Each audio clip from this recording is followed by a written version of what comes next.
নাই আল্লাযীনা ইম্মাক্কান্নাহুম ফিল আরদি ওয়া আকামাস সালাহ।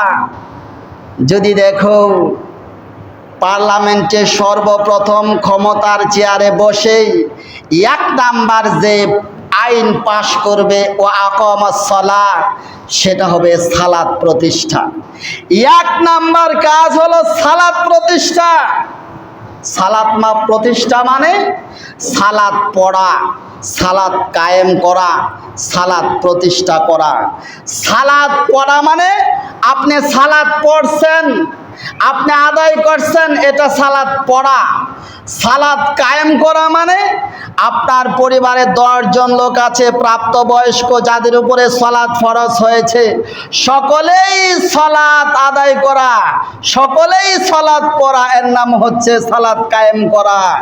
সালাত প্রতিষ্ঠা করা মানে আপনার সমাজে প্রতিষ্ঠা থাকবে, আপনার পুরো রাষ্ট্রে প্রতিষ্ঠা থাকবে। যারা মুসলিম দাবি করবে লা ইলাহা ইল্লাল্লাহ ওয়া আন্না মুহাম্মাদুর রাসূলুল্লাহ, এই বিষয় যার আছে, এই বিষয়ের উপরে যে অটল আছে, যে স্বীকার করবে, অবশ্যই অবশ্যই টেকনাফ থেকে তেতুলিয়া পর্যন্ত সালাত প্রতিষ্ঠা করতে হবে।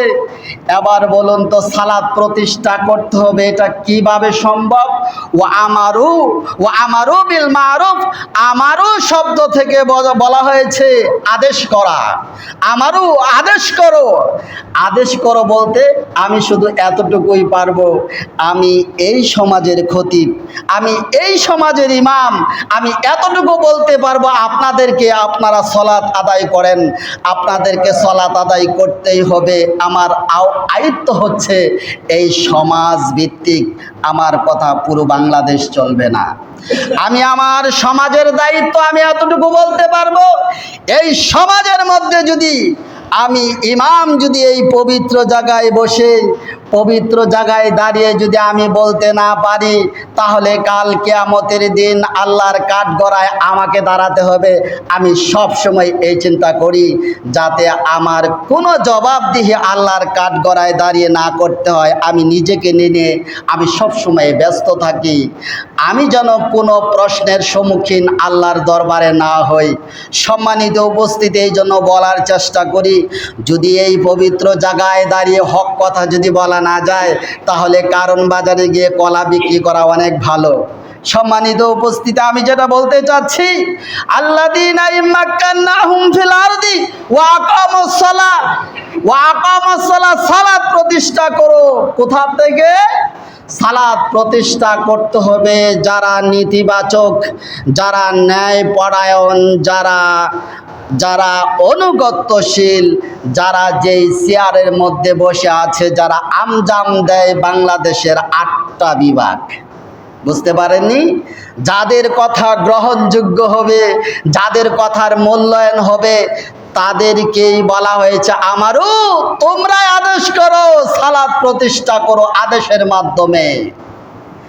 আমার যদি ক্ষমতা থাকতো তাহলে আমি নিশ্চয়ই বলতাম বাংলাদেশের 64টা জেলার মধ্যে কালকে 24 ঘন্টা আলটিমেটাম, কালকে 24 ঘন্টার ভিতরে বাংলাদেশে যত বেহায়া বেলজ্জার মতো অশ্লীল সিনেমা হলের পোস্টার আছে, 24 ঘন্টার মধ্যে একটাও থাকবে না।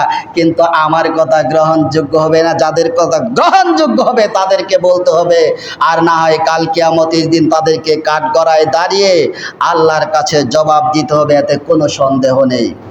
সম্মানিত উপস্থিতি, নাম্বার 2, আকামাস সালাহ ওয়া আতাজ যাকাত। 2 নাম্বার হচ্ছে যাকাত আদায় করবে। সালাতের পরেই যাকাত। যতগুলো আয়াত আমি দেখেছি, সবগুলো আয়াত যেখানে সালাত আছে সেখানেই যাকাত আছে, যেখানেই সালাত আছে সেখানেই যাকাত আছে। তার মানে সালাত যত গুরুত্বপূর্ণ, যাকাত এর চাইতে একটু কম নয়। সালাত যত গুরুত্বপূর্ণ বিষয়, যাকাত হচ্ছে অতরূপ গুরুত্বপূর্ণ বিষয়। এটাকে কম চোখে দেখা যাবে না। যেখানে সালাত আছে সেখানেই যাকাত আছে, জাকাত আদায় করতে হবে রাষ্ট্রীয়ভাবে। রাষ্ট্রীয়ভাবে জাকাত আদায় করতে হবে। যদি রাষ্ট্রীয়ভাবে জাকাত আদায় করে তাহলে দেশে দরিদ্রতা থাকবে না, মানুষ না খেয়ে অনাহারে হাহাকার করবে না। এই জন্যই সালাতের পরে জাকাতের ব্যবস্থা করা হয়েছে, জাকাতকে ফরজ করা হয়েছে। আমাদের দেশে কত এনজিও আনাচে কানাচে কত জায়গাতে ছিড়িয়ে ছড়িয়ে আছে এনজিও, যেটা সুদের কারখানা। প্রত্যেক বাড়িতে বাড়িতে সুদ ঢুকিয়ে দিচ্ছে, প্রত্যেক মানুষের পবিত্র মুখে মুখে সুদ ঢুকিয়ে দিচ্ছে এনজিও। অথচ এনজিওর কোনো প্রশ্ন, এই এনজিওর কোনো প্রয়োজনই ছিল না। যদি আমাদের দেশের সরকার যদি সুন্দর করে বছর শেষে যদি জাকাত আদায় করত, তাহলে কম করে হলেও গণনা বাচনা করে দেখা হয়েছে ৬,০০০ কোটি টাকা জাকাত আসতো। কত টাকা? ৬,০০০ কোটি টাকা। এই সোনার বাংলাদেশ থেকে জাকাত আসতো। ৬,০০০ কোটি টাকা যদি অসহায় দরিদ্র মানুষের কাছে যদি বন্টন করে দেওয়া হতো, স্বাচ্ছন্দ্যে মাছে ভাত